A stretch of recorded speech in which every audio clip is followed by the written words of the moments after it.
terbaik. Saya ambil dua-duanya. Optik Melawai, when you expect the very best. Sekali-sekalilah Bapak Menko ini datang ke perbatasan. Tidak perlu lama-lama. 1 minggu. 1 minggu saja.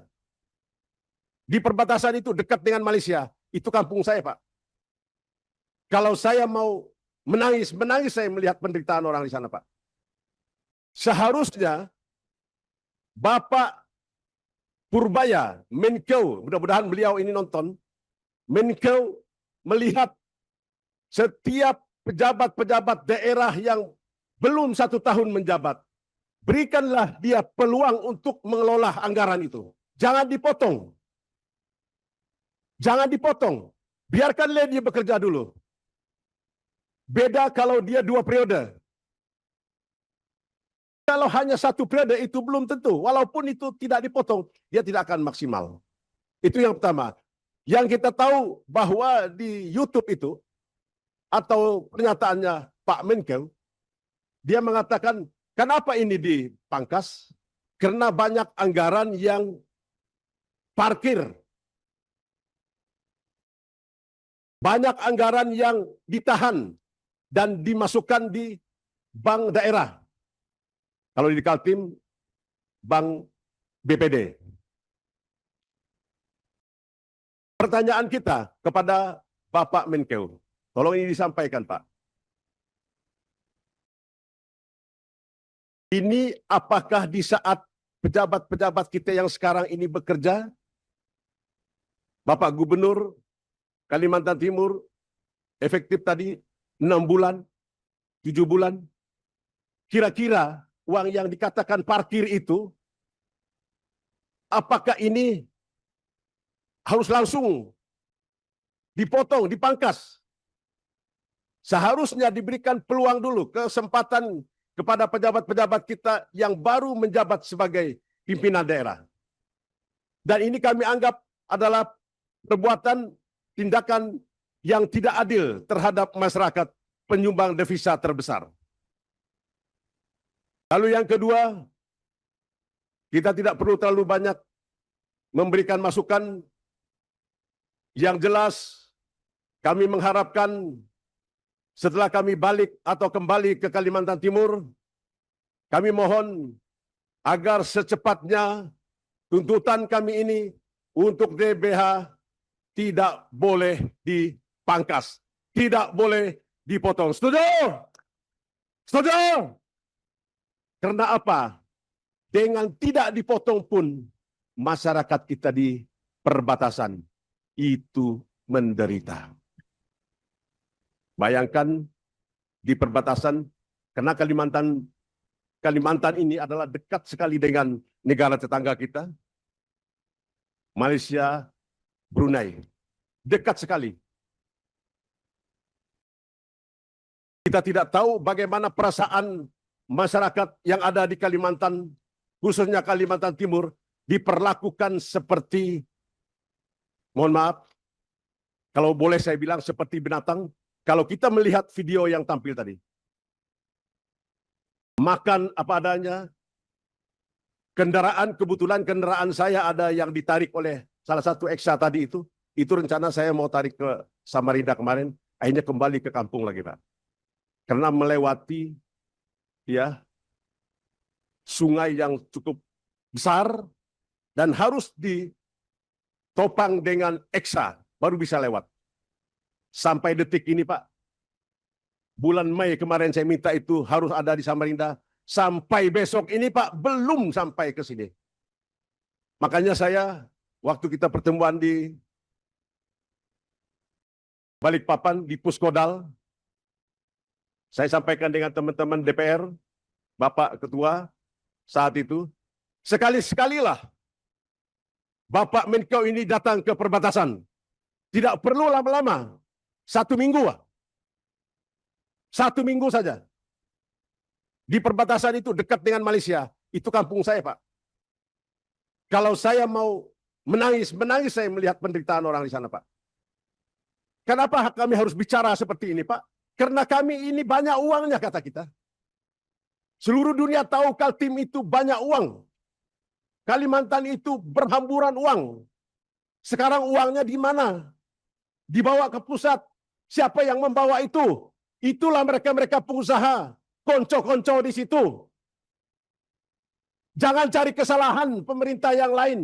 Jangan melempar masalah kepada yang terdahulu. Lihat siapa yang menikmati, siapa yang merasakan itu saat ini. Ya kami ini Pak. Tadi pagi kami jam 6 dari Samarinda, Pak Udin. Sebagai wakil DPR dari Dapil Kaltim. Jam 6 terbang pesawat sampai di sini Pak. Saya minta kita hadir. Saya sudah siapkan nasi kotak Pak. Saya tidak tahu isinya nih Pak. Kalau Bapak-Bapak Dewan yang hadir saat ini mau menikmati makanan yang kami beli Pak, silakan. Inilah penderitaan kami. Atau kita balik posisi. Kami di Jakarta, Bapak di kampung kami. Baru kami ambil uang ke sini. Bagaimana perasaan? Istri saya kemarin curhat dengan saya. Seperti ini. Pak, coba lihat di Kalimantan. Khususnya di Samarinda. Tidak ada saya lihat gedung besar. Tidak ada saya lihat gedung tinggi. Tidak ada gedung pencakar langit. Padahal Kaltim banyak uang katanya. Bayangkan Pak. Renungkan ini. Saya sebenarnya ingin ketemu dengan Menko Pak. Menteri Keuangan kita. Saat saya lihat di YouTube Pak, saat beliau menjawab salah satu anggota DPD Kaltim bertanya, saya tidak tahu teman-teman menilai itu. Itu jawaban seorang pejabat Menteri Keuangan. Sedih saya lihat, sedih saya dengarnya Pak. Justru melempar masalah itu kepada, sudah tanyakah kepada perwakilan DPR Dapil Kaltim? Tidak disebut namanya Pak. Buka di YouTube. Disebut namanya. Sudah ditanyakan. Seharusnya kalau beliau bijak, kalau beliau tahu perasaan kita, perasaan kami ini, tidak perlu mengungkap bahasa itu.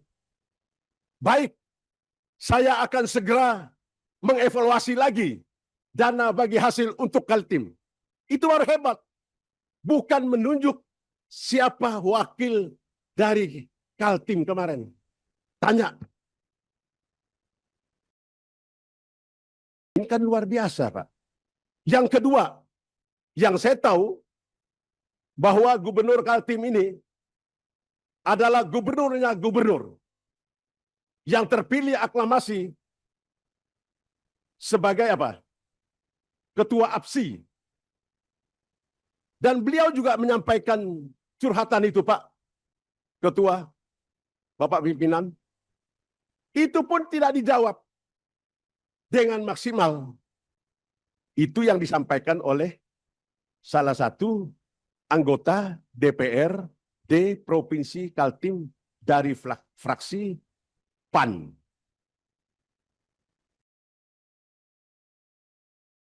Beliau tidak mengakomodir. Saya sampaikan, kalau begitu caranya beliau, ini maaf, menjawab pejabat-pejabat kita, apalagi kami ini Pak. Apalagi model kami ini Pak. Satu-satunya langkah yang kami harus buat, pakai hukum leluhur kami. Setuju? Setuju. Supaya kita sama-sama melihat siapa yang berhak di situ.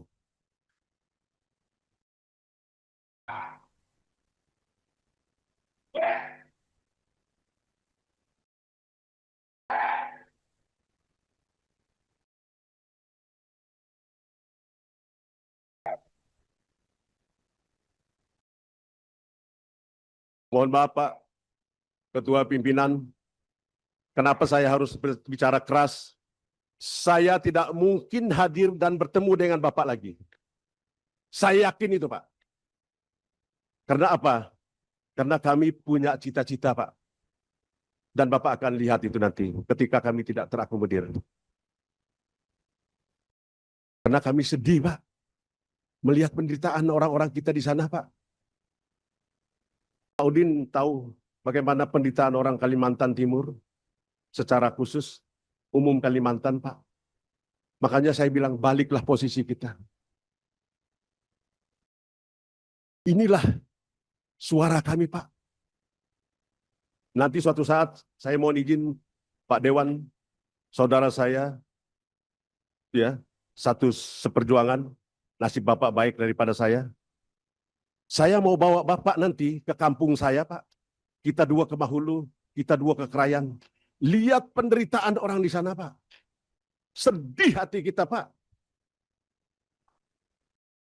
Sekali lagi saya ulangi lagi, Pak. Jangan heran, jangan kita marah, jangan kita tersinggung ketika orang perbatasan mengatakan begini. Di dadaku adalah Garuda, burung Garuda. Tapi di perutku ini adalah Malaysia. Malu nggak kita, Pak? Kalau kita ke Malaysia, terang benderang, Pak. Dari kampung saya itu, Pak, di perbatasan di Krayan, Pak. Jokowi kemarin, Pak Presiden yang ke-7 pernah ke sana, Pak. Di kampung saya itu, Pak, yang ada berasnya, beras luar biasa, yang ada garamnya sangat luar biasa. Ya. Beliau ke sana, Pak. Kalau kita ke Malaysia, itu terang benderang, Pak. Lampunya, enggak tahu saya dari mana mereka itu uang, ya. Padahal SDA mereka nggak ada, Pak. Nggak sehebat Indonesia, jangankan Malaysia, Pak. Amerika pun enggak seperti kita ini, Pak. Mungkin Rusia lah. Sama dengan kita. Interupsi Pak Ketua. Bisa saya menanyakan, Pak? Ya, siap. Begini, biarkan dulu rekan-rekan ini menyampaikan aspirasi, nanti kita Ya, berdialog. ya, jangan dipotong, Pak. Ya, bukan. Oh, Soalnya saya kalau sudah dipotong begini, otak saya sudah bisa bodok nanti, Pak. Artinya tidak mengerti apa Ayo, silakan Pak. substansi saya. Terima kasih, Pak Ketua. Terima kasih. Saya mudah-mudahan tanggapan Bapak itu membuat hati saya gembira. Pak, di Malaysia itu terang benderang. Kalau ke Indonesianya, jalan sudah mulai berlubang. Lampunya jam 6 nyala siang, pagi, sore, jam 6 sore, Pak. Sampai jam 12 malam, Pak. Sementara pemerintah kita harus SDM-nya hebat. Coba Bapak kirim Pak Udin, tolong kirim anak Bapak sekolah di tempat kami di sana. Di Krayan. Diminta SDM. Bagaimana mau belajar yang namanya laptop dan segala macam. Jam 6 sore nyala sampai jam 12 malam. Kalau ada minyak sampai jam 6 pagi. Itulah yang kami alami, Pak. Tadi ada yang menyampaikan bahwa beras itu harganya berapa? 1 juta 1 karung.